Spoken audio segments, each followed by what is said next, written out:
hijack that truck and steal this car in motion in classic action movie fashion. All right, sounds good. I think we can handle that. Time to show the house. All right, so I will say I've played this a couple of times already, so I sort of know what to expect, and I hopefully won't crash, but...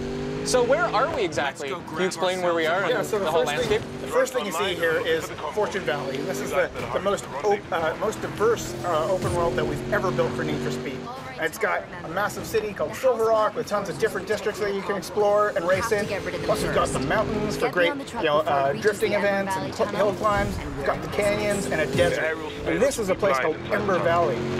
You look at it, it's sunny, it's hot, it makes you thirsty just looking at it. And it's the perfect setting for an action movie heist like the one you're about to do. So one of the things that's already really cool is that I can just drive off-road. You're no longer confined completely to the roads. That's right. It's the most open Need for Speed experience we've ever built.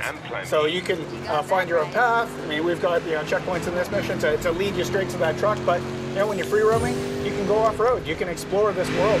It's massive, and there's tons to explore and tons to find. Cool.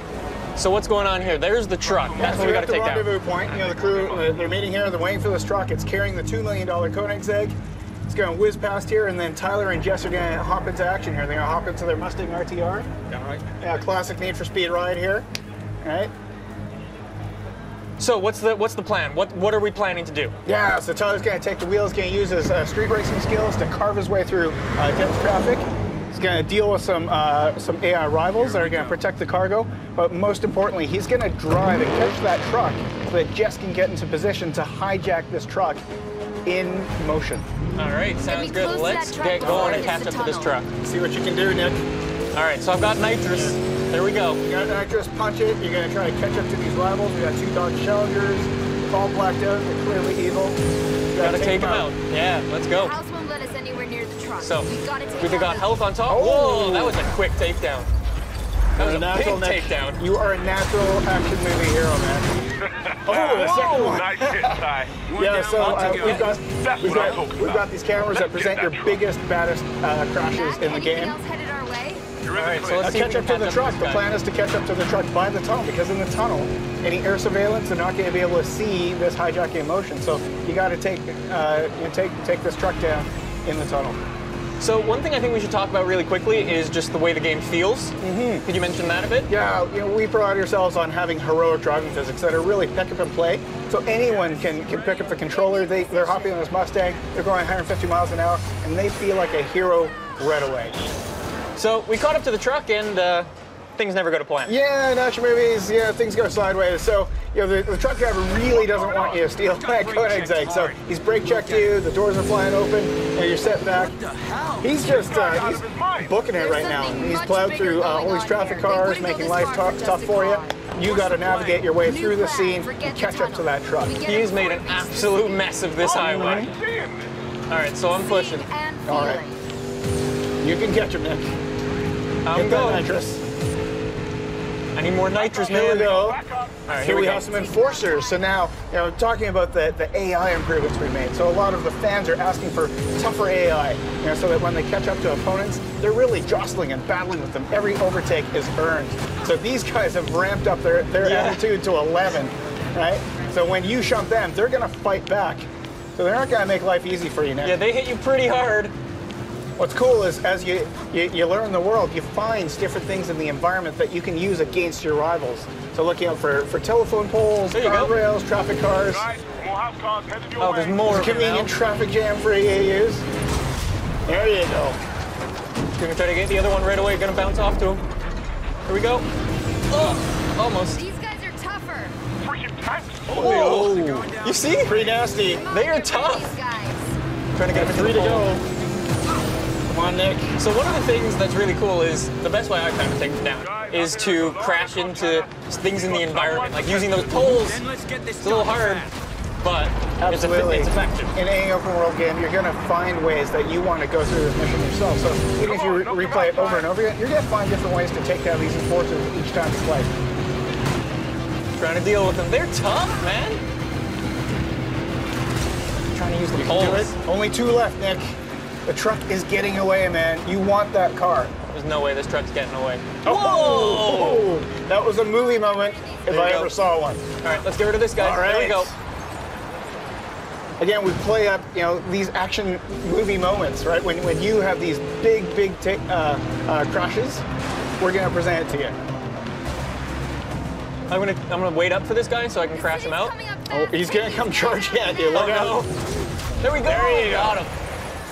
Just like you planned it, Nick. Yeah, 100% on purpose. Yes, of course. All right, now punch it. You got to catch up to the truck.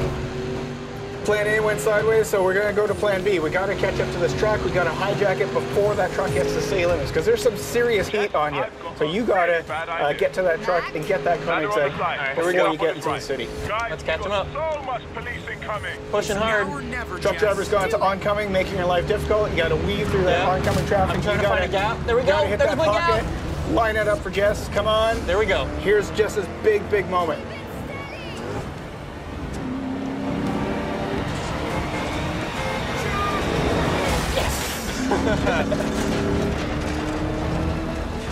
With 3 drivable characters, we have in our action missions these dynamic vehicle switches. So you were playing as Tyler Street Racer. Now you're going to jump into the Koenigsegg and you're going to drive as Jess. Switching characters, I like it. And there you go. You got it. You've done this before. You've stolen a $2 million car before, right? A couple of times. Yeah. Yeah. All right, so now you we gotta get to feel that sense of speed in this awesome hypercar. This thing's fast. Now you've generated some heat in this mission. So look out here. You've got epic cop cases. When you play the Highway Heist, when Payback comes out November 10th, you're going to have to use Jess to take out cops, avoid rhinos, avoid spike strips, roadblocks, all the intense cop chase action that you expect from Need for Speed. Cool. Space for 5 cars in our garage, but this time around we have got a virtual warehouse. So that allows us to effectively give you limitless cars. Yeah. So you can bring them in and out of your garage and, you know, work with the cars that you want to work with. Cool. So you can do just as many as you want. Absolutely. Great. All right, so let's talk about some of these cars. So we've got the Bmw M4. We had the M4 in the last game, but this time we've upgraded. We've gone for the GTS. So it's a bit more track orientated. It's a bit more performance oriented. Okay, we got some muscle as well. We've got some muscle cars. So last time around we didn't really hit the money on the muscle cars. So yeah, we've done a bit more this time around. And yeah, the Nissan 350Z, right? So everybody's been asking for it. We can't deny the fans what they want, so we've put it in Need for Speed. Awesome. And this one, yeah, it may look quirky, right? Yeah. It seems a bit out of place in Need for Speed, but what we've done is we've built this feature called the Derelict that, again, Marcus touched upon it in the live show, but what the Derelict is a way for us to kind of let the player explore the open world that we've got. It's a rich open world that we have, so we've put these cars out there in the world for you to find and explore and kind of take them back to your garage and find all the parts that you need to build them. Cool. So effectively, it takes a car from stock to scrap, that's scrap to stock to supercar. Cool. So let's jump in the Beetle and fix it up a bit. Yes, absolutely. So it's looking a bit run down right now, right? Yeah. So we want to restore it back to stock. Yeah. Now we should probably say as well, these derelicts, you don't need to restore them like this. You can don't need to, upgrade no. them a little bit. I think Absolutely. we'll show that in a little bit. Absolutely. And you could leave it like this if you wanted to. Yeah, right? for sure. Not my particular style, but you know what I mean. It might be somebody's style. So yeah, you can see some more of the parts. They're looking pretty good. Absolutely. So we've tried to make sure that we've got parts in every interaction point that we have for this car. We want to make sure that we've got a rich experience wherever you go on the car.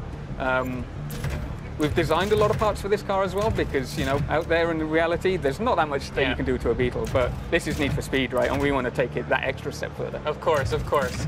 So we can play around with this car. Let's talk about some of the brands that are also a Need for Speed Payback. Yeah, so we've not ditched any of the brands that we had previously. So we've come back and we've got your Rocket Bunnies, we've got your Liberty Walks, we've got your Voltex parts, you've got APR parts, we've got all these rims that you can see right now. So many rims. So we love that stuff. We want to bring that back to the people. Of course. So I think we've done a pretty good job of showing this off. Shall we show off the big thing? Yeah, so I talked about it previously. We want to take these cars to supercars, right? So here we are, we've got our super builds. So these are effectively the biggest, the baddest, the most performance-orientated cars that you can build in Need for Speed. Yeah, I've got my personal favorite down at the bottom. Off-road. Yeah, really? Off-road, yeah. Off-road. So off-road's back into Need for Speed. And That is crazy. We wanted to build something special, right? Yeah. And what's more special than to show a jacked up Beetle? Awesome. So what do these do? We should say that these are derelict things, specific cars. So yeah, the derelict cars that you find in the world will be the only ones that we can take to the super build. We want to make sure that those cars are special, and you want to put some time into them and put the effort into making them the super builds, right? Of course. Now, just while we have some extra time, let's talk about some of the stance tuning and stuff like that. Stance tuning is back again. So what we've done this time around is tweak them slightly, right? We wanted to make sure that we could slam a car on the deck, right? Of course. We love crazy camber, so why not go even further than we did before? Looks crazy. It's a bit of a odd combination that you've got there. It's a bit SoCal, a bit rusty. Here we go. There we go. Yeah. So the wrap editor. The wrap editor's back. We're not going to go into the detail of it right now because, you know, it would take you days maybe to create of course. So I think that's been a pretty good first look at Need for Speed Payback.